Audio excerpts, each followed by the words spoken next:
Stock investing may be complicated, and in order to earn decent returns, you'll need to grasp several tactics. Although there are several investing styles, you must choose which one best suits you.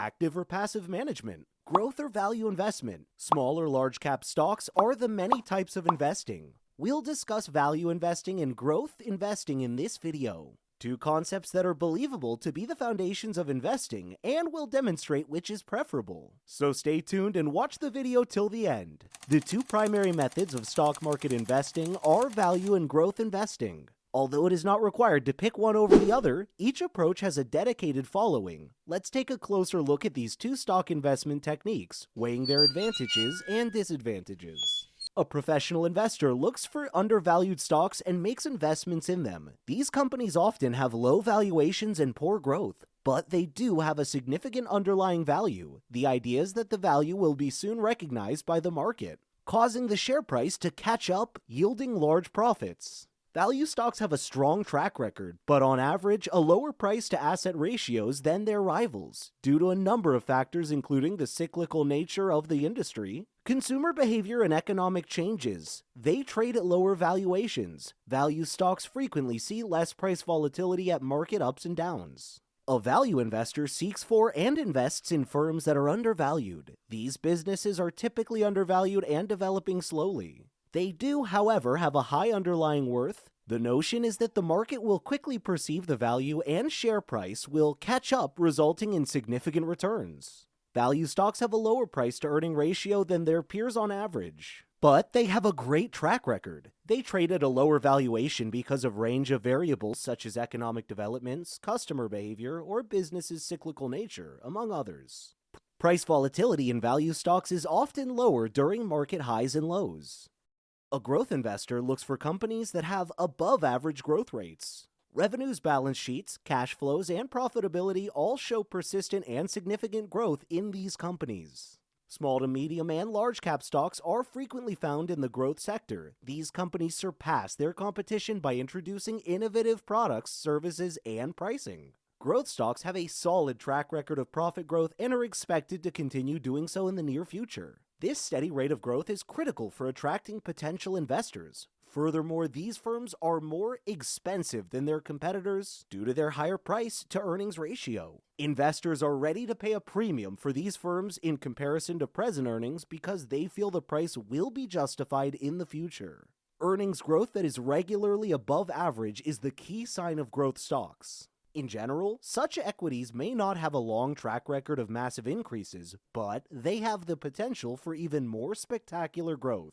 Growth stocks are riskier owing to more volatility. A, quote, sleeping giant is akin to value investing.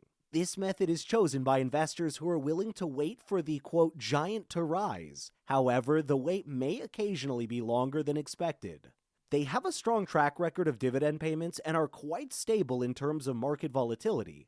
As a result, investors like them as a hedge during bear markets. In the future, growth stocks are more likely to outperform their peers. Value equities, on the other hand, are presently down and priced below their genuine worth. If value stocks perform well in the future, they have the potential to create massive profits. So how can you determine which is superior and best suited to your financial goals? Growth stocks are clearly more expensive than value stocks because of their greater future potential when compared to value firms.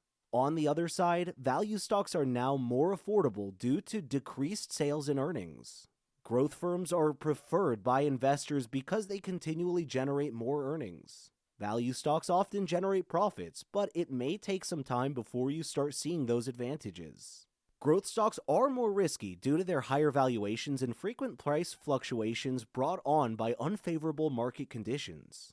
Any negative attitude can cause the value of growth stocks to decrease. Value stocks are thought to be less dangerous since they move steadily and don't see sharp increases or decreases. They promise an exceptional dividend pay history, which draws investors in challenging market conditions. Each of these investments has benefits, as was already stated. It is not debatable to combine growth and value equities because both are beneficial. Combining assets results in more earnings with fewer risks. Due to the low risk, investing in both will yield substantial profits over time. Because market conditions might favor growth or value companies, they have a minimal impact on results. Therefore, you should examine the benefits and drawbacks of both value and growth companies when you begin to develop your portfolio. On the other hand, stocks are more expensive in growth investing, and investors are willing to pay the same price because of their consistent, high growth rate from year to year. However, because share prices frequently reflect market emotion, negative news may have an outsized impact. Furthermore, growth stocks typically decide against paying dividends in favor of reinvesting earnings in new businesses. Apple, Google, Amazon, and Netflix are examples of prominent high-growth equities from the previous 2 decades. Apple and Google are 2 corporations that have increased both revenue and profitability. Despite being only moderately profitable, Amazon and Netflix have witnessed enormous price increases due to sales growth. Because of their poor margins, both of these companies have seen multiple significant declines. Tesla is an excellent example of a stock that trades on emotion rather than facts. The outcome has been tremendous volatility in recent years. Recently, hardware companies such as Nvidia and Broadcom, as well as software firms such as CRM and Shopify, have been the outstanding growth stocks. Chinese internet and media enterprises have been among the fastest increasing investments over the previous decade. Tencent, Alibaba, and Baidu have all profited from China's development and the fact that foreign corporations have struggled to enter the market. Furthermore, like their American counterparts, they are tech stocks involved in artificial intelligence and other breakthrough high-growth technologies. Coca-Cola is a great example of a firm that has shown to be a great long-term value investment. Every several years, its share price will rise to a more appealing level. At the same time, the firm has excellent long-term fundamentals that will result in consistent profits growth over time. Over the recent decade, large-cap value stocks have included Procter & Gamble, Johnson & Johnson, and AT&T. While Apple is primarily regarded as a growth company, its price has been appealing in recent years as well. IBM is another erstwhile growth company that is now showing up in value portfolios. Intel and Cisco are 2 more notable value stocks in the IT industry. Insurance and healthcare companies are among the most trustworthy value investments. Their growth isn't outstanding, so they're typically overlooked, but they do provide consistent earnings. They can yield market-beating returns for years if acquired at a decent price. Berkshire Hathaway is exposed to insurance as well as equities considered to be reliable long-term investments. Banks such as JP Morgan and Citigroup are typically classified as value stocks. They tend to trade at reasonable levels, but they might be extremely vulnerable during a financial crisis like 2008. It was the worst day on Wall Street. High street retail has been one of the poorest performing industries over the previous decade. While many of the firms look to be in terminal decline, value investors find opportunities in a few of them.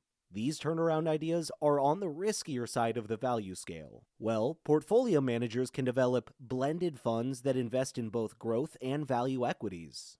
Many of these blended fund managers use a strategy known as growth at a reasonable price, which focuses on growth businesses while keeping a close eye on classic value indicators. It is debated whether growth or value investment is the superior approach. However, one thing we can be very certain of is that they will complement each other extremely well. Over time, a value investing approach will likely be less volatile than a growth investment strategy. At the same time, investing in growth firms provides exposure to expanding industries and economies.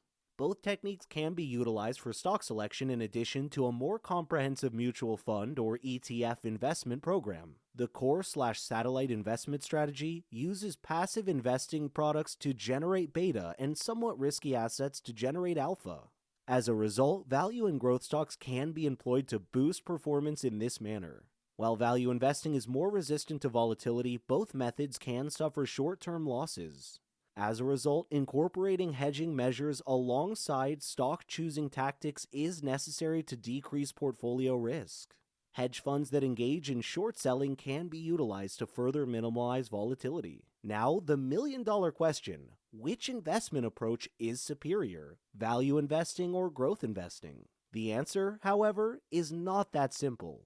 Both techniques have advantages and disadvantages. When it comes to stock selecting, there is no precise right or wrong way to choose an investment plan. Both value and growth investing are genuine and time-tested techniques of investing in the stock market. However, as you can see, neither strategy is foolproof, and both have advantages and disadvantages. The two styles work best when used in tandem or as part of a more diverse repertoire.